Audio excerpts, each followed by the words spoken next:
Hello, let's look at independent and dependent variable practice. So this has a lot to do with our graphing, but we need to start getting used to what each of these terms means. And it has a good example here and a definition. But the thing I want you to remember is the independent variable.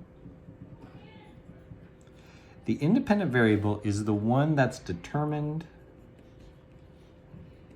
by the scientist. So the scientist picks the independent variable. It's usually groups of something or variations on something. But they know this before they start the test. The dependent variable will be whatever data they collect after the test. Data collected. So you don't know what the numbers for the dependent variable will be until you run the test. Let's look at number 1. Testing the effect of different durations of sunlight exposure on plant growth by exposing identical plants to varying amounts of sunlight. So what's going to be tested here? What data are they going to collect? They're going to collect plant growth. And why is there going to be different amounts of plant growth? That's because the scientists are choosing amounts of sunlight or different amounts of sunlight. So the independent variable is the amount of sunlight. And the dependent variable, the data collected, is going to be the plant growth. Oops, plant growth.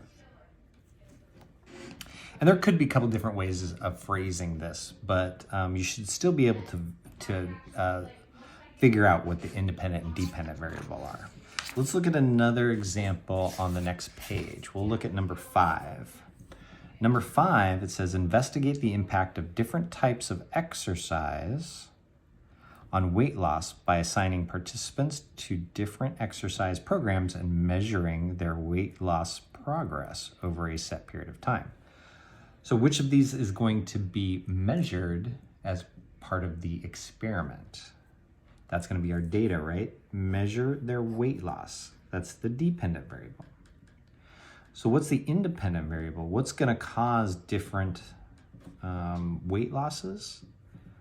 That is going to be different types of exercise. So for independent variable, the one the scientists chose, they chose the types of exercise